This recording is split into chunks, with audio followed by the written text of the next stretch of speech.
नवकार मंत्र की कहानी। एक गांव था जिसमें एक जाट का लड़का और एक महाजन का लड़का साथ में खेल रहे थे।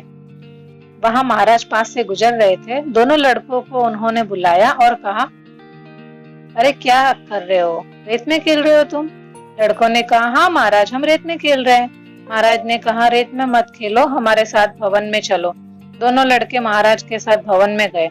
महाराज ने दोनों लड़कों को नवकार मंत्र सिखाया और उनको एक नियम दिया कि नवकार मंत्र की एक माला रोज सुबह उठकर फेरनी है। दोनों दोस्त ने नवकार मंत्र सीखा और दोनों दोस्त प्रातः सुबह 5 माला फेरने लगे। महाजन का लड़का तो बड़ा होकर पिता की दुकान पर बैठने लग गया और जाट के लड़के ने कुछ आता नहीं और घूमता फिरता था। वो माला फेर कर इधर उधर घूमता फिरता रहता था। तो जाट का जो लड़का था उसके 3 बड़े भाई थे। तीनों ने बोला, हम माँ से बोला, हम परदेश जाना चाहते हैं कमाने के लिए। तो माँ ने बोला, छोटे भाई को भी साथ में ले जाओ।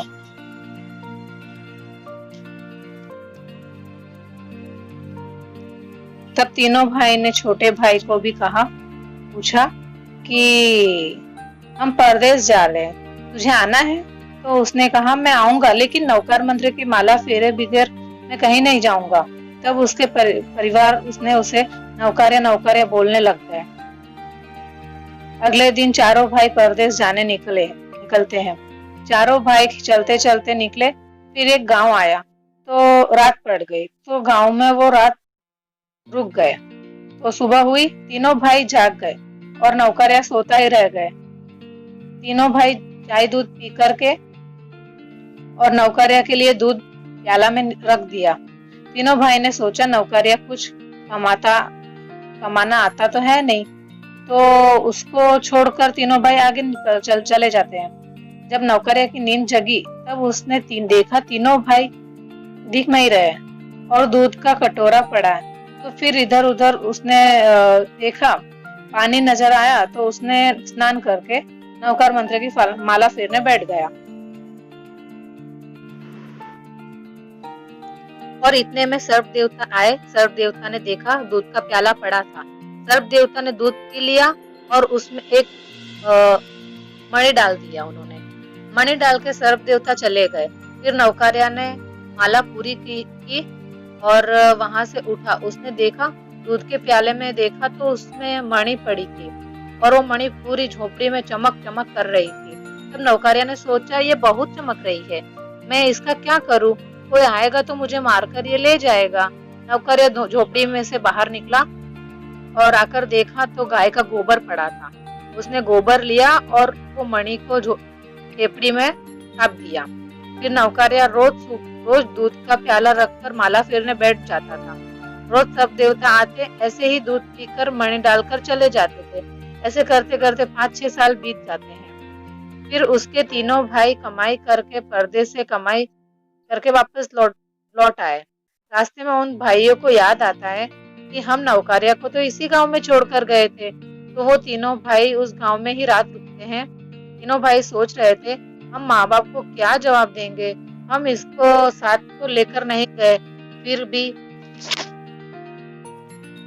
भी उन्होंने नौकरिया को बोला, चलो अब घर हमारे साथ चलो। तब नौकरिया बोला, मैं चलूंगा, परंतु ये थपड़ियां सारी मेरे साथ तो ले लो तो मैं चलूंगा। तब भाइयों ने मना किया, थपड़ी हम साथ में नहीं लेंगे, अच्छा नहीं लगता। फिर तीनों भाइयों ने सोचा, अगर हम इसको नहीं लेकर जाएंगे तो घर पर माँ बाप डांटेंगे। फिर यह सोचकर एक बैलगाड़ी किया, उसमें सब थापड़ी भर के भाई को साथ लेकर पर वो लौट आए कर। तो माँ बाप और उनकी पत्नियां देख रही थी कि क्या लेकर आए। तीनों भाई की पत्नियां अपनी देवरानी को ताना देती है कि तेरा पति ये थापड़ी लेकर आया है और हमारा पति माल लेकर आया है। तब नौकरिया उसकी पत्नी से कहती है, ये थापड़ी सारा अपने रूम में ही रखना, बाहर मत रखवाना। तब रात को उसकी पत्नी ने बोला, आप परदेश से थापड़ी लेकर आए, वो तो मैं इधर ही बेहद बहुत बना देती हूँ। तब नौकरिया अपनी पत्नी से कहता है, जा एक थाली लेकर आ पानी भर के। तो पत्नी पानी भर के थाली लाती है। फिर वो पानी में एक थापड़ी डाली, तब थापड़ी गल जाती है और पूरा रूम चमकने लगता है। रूम से उसमें से एक मणि निकलती है, तो पत्नी खुश हो जाती है। ये कहाँ से लेकर आए? तब उसने बताया, मैं तो रोज नवकार मंत्र की माला फेरता और भाई लोग तो मुझे रास्ते में ही छोड़कर चले गए, तो मैं तो रोज एक दूध का प्याला रखकर माला फेरने में लीन हो जाता। इधर से सर्प देवता आकर रोज वो दूध पी जाते और एक मणि डालकर चले जाते, तो उसको मैंने थापड़ी बनाकर छुपा देता। वो सुनकर पत्नी खुश हो जाती है। अगले दिन नौकरिया वो मणि लेकर बाजार जाता है। उसे बेचकर वह जर जवेरात कपड़े दागीने लाता है। आराम से दोनों जन रहने लगते हैं। फिर कुछ दिन बाद गांव में महाराज का चौमासा था। तब नौकरिया की पत्नी थाली भर के चांदी के सिक्के ले जाती थी और प्रभावना में लोगों को बांटकर आ जाती थी। दूसरे दिन वापस सब परिवार के लोग जाते हैं। दूसरे दिन नौकरिया की पत्नी सब सज धज के जाती है और इस बार वो सोने के सिक्के प्रभावना में बांटकर आती है। घर पर आकर सासू कहती है, तुम घर पर क्या करती हो? महाराज के आओ तो प्रभावना में सोने के सिक्के बांटने एक सेठानी आती है सज धज कर। पता नहीं कौन आती है, वो प्रभावना तुम्हें भी मिल जाती।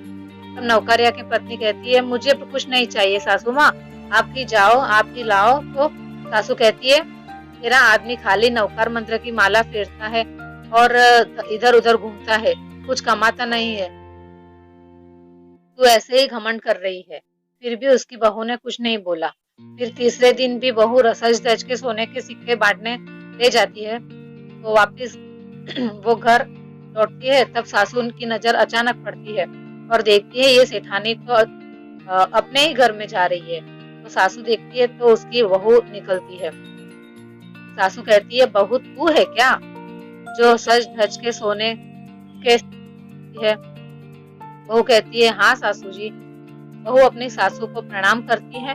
सासू कहती है, इतना धन तुम कहाँ से लाई? तब बहू कहती है, आपका बेटा परदेश से कमाकर लाया है। बहू ने पूरी आप बीती सुनाई और अपनी सासू को बताया। फिर एक अच्छा घर ले लिया और परिवार के सारे सदस्य नवकार मंत्र की माला फेरने लग गए और घर में सब खुशी से रहने लग गए। इस कहानी से हमें ये सीखना चाहिए कि रोज हमें नवकार मंत्र की माला फेरनी चाहिए। वो नहीं कर सके तो रोज 5 बार नवकार मंत्र गिनना चाहिए।